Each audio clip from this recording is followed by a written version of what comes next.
योगेश भारद्वाज है। मैं वित्तहीन प्रबंधक महासभा से जिला महामंत्री हूँ। जैसे कहें तो कि बच्चों जो सर्टिफिकेट मांगते हैं वो किस अभी कारण नहीं चल पाते बच्चे? जी, अभी इन्होंने ना जो पोर्टल पे बच्चों की रजिस्ट्रेशन स्टार्ट कराया है, उसमें बच्चों का आधार कार्ड कंपलसरी है। अब ग्रामीण क्षेत्रों में ज़्यादातर बच्चों के आधार कार्ड नहीं है।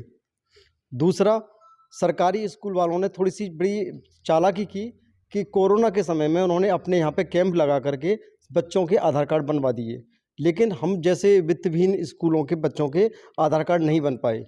और अब बना इस समय एक और नई मुसीबत खड़ी कर दी है कि बच्चों के आधार कार्ड बनेंगे तो डेट ऑफ बर्थ से बनेंगे। तो मेरी तो ये सबसे बड़ी डिमांड है कि जिस तरह से सरकार ने अपने बच्चों का, क्या ये सरकारी जो प्राइवेट स्कूल वाले हैं, क्या वो उनके बच्चे नहीं हैं? तो उनका आधार क्यों नहीं बनवाया?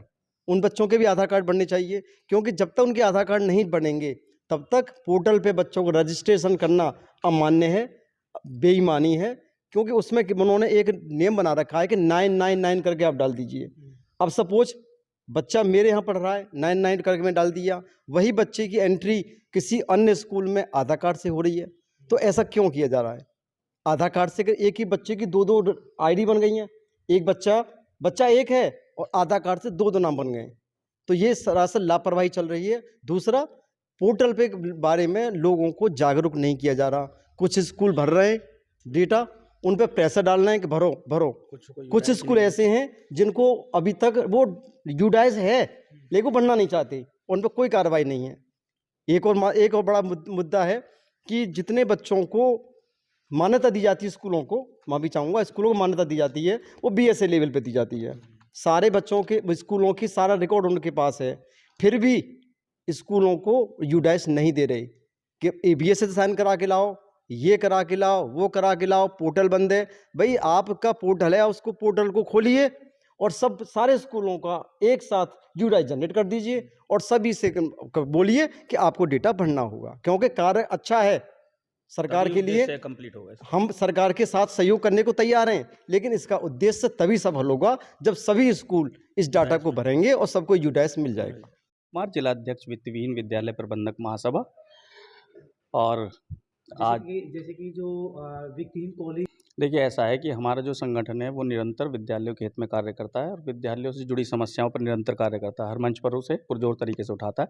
तो हम लोगों को देखने में आ रहा है कि पिछले कई वर्षों से मान्यता देने के जो रूल्स रेगुलेशन है बार बार चेंज हो रहे हैं, इससे सभी विद्यालयों को मान्यता लेने में तकलीफ हो रही है, परेशानी आ रही है। जैसे कि अभी नवीनतम जो मान्यता दी जा रही है वो लगभग 1 वर्ष के लिए दी जा रही है और उसमें ये लिखा जा रहा है कि 1 वर्ष के बाद इस मान्यता को स्थायी कराना होगा। तो इससे क्या है कि बार बार जो परेशानी आती है और उसमें भी क्या है फिर सारे मानकों को दोबारा प्रस्तुत करना, सारे डॉक्यूमेंटेशन को दोबारा करना, ये मुझे लगता है पूरी तरह गलत है। एक बार सारी फाइल कंप्लीट करा कर एक बार में मान्यता दी जानी चाहिए और वो भी कक्षा नर्सरी से लेके 8 तक की। लेकिन अभी जो दी जा रही है ना, 2 सेगमेंट में दी जा रही है, जो नर्सरी से लेके या फर्स्ट से लेके 5th तक की और उसके बाद 6 से लेके 8 तक की। तो हमारी ये मांग है कि ये एक ही बार में मान्यता मिलनी चाहिए, जिससे विद्यालय प्रबंधकों को बार बार मान्यता लेने में परेशानी ना हो। आपका संगठन जो है वो किस संगठन वो केवल शहर तक या फिर ज़िले तक सीमित नहीं है।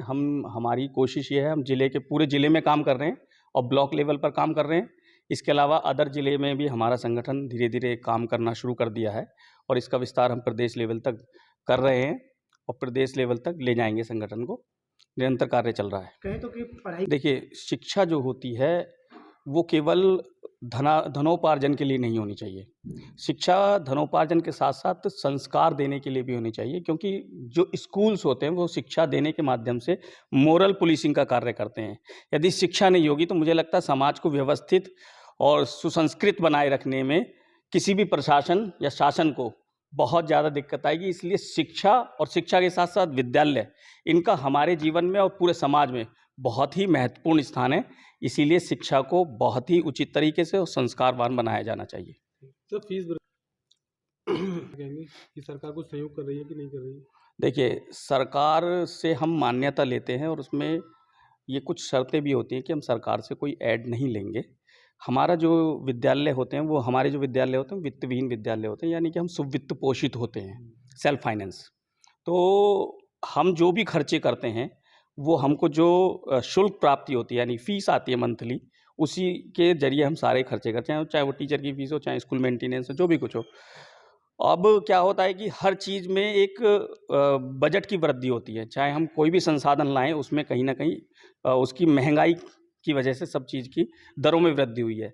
तो वहाँ एक ज़रूरत महसूस होती है कि सभी स्कूल संचालक मजबूरी में अपनी फ़ीस बढ़ाते हैं, और वो ज़रूरी भी है, क्योंकि संसाधन को मेंटेन करना, बच्चे को सही स्थान प्राप्त देना बैठने के लिए, सही व्यवस्थाएँ उपलब्ध कराना, ये एक विद्यालय प्रबंधक का कर्तव्य होता है, जिससे वो सही वातावरण में अच्छी शिक्षा ले सके।